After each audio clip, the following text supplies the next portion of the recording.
ಎಲ್ಲರಿಗೂ ನಮಸ್ಕಾರ. ನಾನು ಡಾಕ್ಟರ್ ವಿಜಯ. ಆಸ್ಟ್ರಾಲಜಿ ಬೈ ವಿಜಯ ಚಾನಲ್ಗೆ ನಿಮಗೆ ಸ್ವಾಗತ ಸುಸ್ವಾಗತ.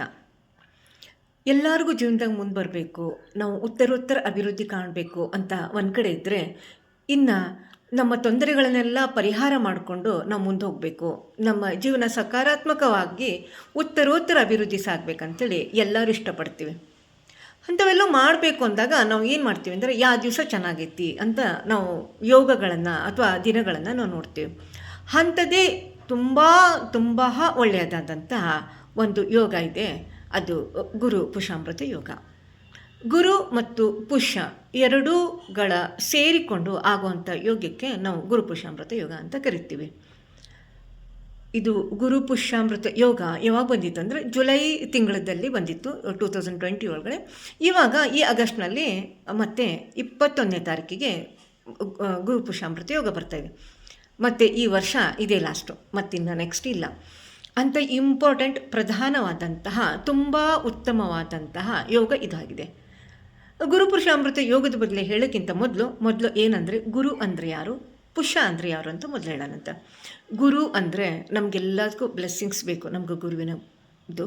ಸೊ ಗುರು ಜೀವಕಾರಕ, ಗುರು ಧನಕಾರಕ, ಗುರು ವಿದ್ಯಾಕಾರಕ, ಗುರು ಪುತ್ರಕಾರಕ. ಗುರುವಿನ ಆಶೀರ್ವಾದ ಇದ್ದರೆ ಎಲ್ಲ ಮುಂದೋಗ್ತೇವೆ. ಸೊ ಒಂದು ಕಡೆ ಹೇಳ್ತಾರೆ, ಹರ ಮುನಿದರು ಗುರು ಕಾಯುವನ. ಸೊ ಗುರುವಿನ ಬ್ಲೆಸ್ಸಿಂಗ್ಸ್ ನಮಗೆಲ್ಲ ಕಡೆಯೂ ಬೇಕು. ಸೊ ಗುರು. ನೆಕ್ಸ್ಟು ಪುಷ್ಯ.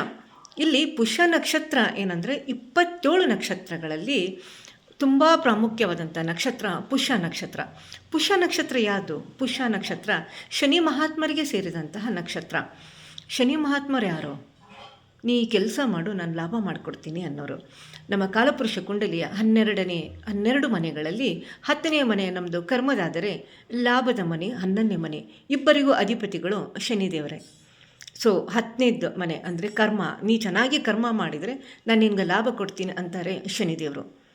ಸೊ ಶನಿದೇವರು ಏನು ಮಾಡ್ತಾರೆ ಅಂತಂದರೆ, ನಮಗೆ ಕರ್ಮವನ್ನು ಕೊಟ್ಟು ಜೀವನದ ಪಾಠವನ್ನು ಕಲಿಸಿ, ಇದರಲ್ಲಿ ಮಾನ ಅಪಮಾನ ಅವಮಾನಗಳ ಜೊತೆಗೆ ಜೀವನವನ್ನು ಒಂದು ಜರ್ಜರಿತವಾಗಿ ಆಗ್ಬೋದು ಹಾಗೆ ಮಾಡಿ, ಅಥವಾ ಅನಾರೋಗ್ಯವನ್ನು ಕೊಟ್ಟು ನಮ್ಮನ್ನೊಟ್ಟು ಈ ಫೈನಲಿ ಏನಂದರೆ ನಮಗೂ ಜೀವನದಲ್ಲಿ ಒಂದು ಪಾಠ ಕಲಿಸಿ ಮೇಲೆ ಎತ್ತಿ ನಮ್ಮ ಜೀವನವನ್ನು ಸ್ಟೇಬಲ್ ಮಾಡ್ತಾರೆ.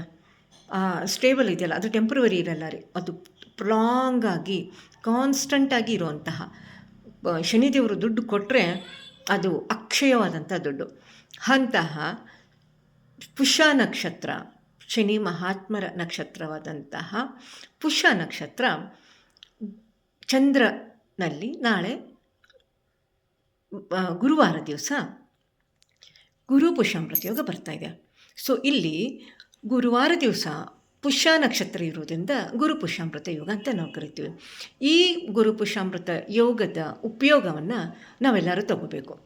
ಹೇಗೆ ತಗೋಬೇಕಪ್ಪ ನೋಡಿರಿ, ಗುರುವಾರ ದಿವಸ ಪುಷ್ಯ ನಕ್ಷತ್ರ ಇದೆ. ಆ ದಿವಸ ಬೆಳಗ್ಗೆ ಬೇಗ ಹೇಳ್ರಿ. ನಿಮಗೆ ಯಾವುದು ತೊಂದರೆ ಇದೆ ಅಥವಾ ನಿಮ್ಮ ಜೀವನದಲ್ಲಿ ಉತ್ತರೋತ್ತರವಾದ ಅಭಿವೃದ್ಧಿ ಏನಾಗಬೇಕು, ಯಾವುದೇ ಕೆಲಸ ಇರಲಿ, ನೀವು ಅವತ್ತು ಸ್ಟಾರ್ಟ್ ಮಾಡಿರಿ. 100% ದೇವರು ನಿಮಗೆ ಆಶೀರ್ವಾದ ಮಾಡ್ತಾನೆ. ಇಲ್ಲ ನಿಮಗೆ ಹೊಸ ಕೆಲಸಗಳನ್ನು ಪ್ರಾರಂಭಿಸಬೇಕು, ಯಾವುದೇ ಬಿಸ್ನೆಸ್ ಇರ್ಬೋದು, ಯಾವುದೇ ಜಾಬ್ ಜಾಯ್ನ್ ಆಗಬೇಕು, ಏನೋ ಸ್ಟಾರ್ಟ್ ಮಾಡಬೇಕು, ಮಾಡಿ, ಒಳ್ಳೆಯದಾಗತ್ತೆ. ಇಲ್ಲ ನಂಗೆ ತುಂಬ ದುಡ್ಡಿರೋರದೇನೋ, ತುಂಬ ಶ್ರೀಮಂತಿ, ಗೋಲ್ಡ್ ಖರೀದಿ ಮಾಡಬೇಕಾ ಮಾಡಿ, ಬೆಳ್ಳಿ ಖರೀದಿ ಮಾಡಬೇಕು ಮಾಡಿ. ಏನೂ ಬೇಡ, ನಮಗೇನೂ ಆಗಲ್ಲಪ್ಪ, ಹೋಗಲಿ ಮನೆ ರೇಷನ್ ಸಾಮಾನುಗಳನ್ನು ನಾಳೆ ತೊಗೊಂಬನ್ನಿ. ಅದರಲ್ಲಿ ಮುಖ್ಯವಾಗಿ ಹರಿದ್ರ ಅಂದರೆ ಅರಿಶಿಣವನ್ನು ತಗೊಂಡು ಅದನ್ನು ತೊಗೊಂಬರ್ಬೋದು. ಇಲ್ಲ ನೀವು ಪೂಜೆಗೆ ಬೇಕಾದಂತಹ ಸಾಮಾನುಗಳು ಅವನು ತೊಗೊಂಬರ್ಬೋದು. ದೇವರ ಮನೆಯಲ್ಲಿ ಕೂತ್ಕೊಂಡು ಜಪ ಮಾಡ್ಬೋದು. ಯಾವುದೇ ಕೆಲಸ ಇರಲಿ, ನಾಳೆ ತುಂಬ ಭಕ್ತಿ ಭಾವದಿಂದ ನಿಮಗೇನು ಬೇಕು ಆ ಗುರುವಿನಲ್ಲಿ ಕೇಳಿಕೊಂಡು ನೀವು ಕೆಲಸ ಪ್ರಾರಂಭಿಸಿ. ಮತ್ತು ಇನ್ನೂ ಹೇಳ್ಬೋದಂದರೆ, ಮನೆಯನ್ನು ಸ್ವಲ್ಪ ಅರಿಶಿಣದ ನೀರನ್ನು ಸಿಂಪಡಿಸಿ ನೆಲವರಿಸ್ಬೋದು. ಸ್ನಾನದ ನೀರಿಗೆ ಸ್ವಲ್ಪ ಅರಿಶಿಣ ಹಾಕ್ಕೊಂಡು ಸ್ನಾನ ಮಾಡ್ಬೋದು. ನಿಮಗೆ ಬಾಳೆಗಿಡ ನಿಮ್ಮ ಹತ್ತಿರಲ್ಲಿದ್ದರೆ ಬಾಳೆಗಿಡಕ್ಕೆ ಅರಿಶಿಣದ ನೀರನ್ನು ಹಾಕ್ಬೋದು. ವಿಷ್ಣುವಿನ ಪಾದಕ್ಕೆ ಅರಿಶಿಣವನ್ನು ಅರ್ಪಿಸಿ ನೀವು ಮಂತ್ರಗಳನ್ನು ಹೇಳ್ಬೋದು. ಮನೆಯಲ್ಲಿ ಕನಕದಾರ ಸ್ತೋತ್ರವನ್ನು ಹೇಳಬಹುದು. ಯಾವುದೇ ಕೆಲಸ ಇರಲಿ, ನಾಳಿನ ದಿನ ಆಗಸ್ಟ್ 21, 2025 ದಿನ ತುಂಬ ಉತ್ತಮ ಆಗಿದೆ. ಪುಷ್ಯ ನಕ್ಷತ್ರ ಗುರುವಾರ ದಿವಸ ಬಂದಿದ್ದು ಗುರು ಪುಷ್ಯಾಮೃತ ಯೋಗವನ್ನು ಮಾಡ್ತಿದೆ. ಇದು ತುಂಬ ಅಪರೂಪವಾದಂಥ, ತುಂಬ ಬಲಿಷ್ಠವಾದ ಯೋಗವನ್ನು ಹೊಂದಿದಂತಹ, ಹಾಗೆ ನಾವು ಕೇಳಿದರೆ ಅಂತ ಆಶೀರ್ವಾದವನ್ನು ಕೊಡುವಂಥ ಒಂದು ಯೋಗ ಆಗಿದೆ. ತಾವೆಲ್ಲರೂ ಇದರದ್ದು ಉಪಯೋಗ ತೆಗೆದುಕೊಳ್ಳಿ. ನಂದು ಚಾನಲ್ ಹೊಸದಾಗಿ ಮಾಡಿದ್ದೀನಿ, ಲೈಕ್ ಮಾಡಿ, ಕಮೆಂಟ್ ಮಾಡಿ, ಶೇರ್ ಮಾಡಿ. ನಿಮಗೇನಾದರೂ ಕೇಳೋದಿದ್ದರೆ ಈ ಕಮೆಂಟ್ ಮುಖಾಂತರ ಕೇಳಿರಿ. ಧನ್ಯವಾದಗಳು.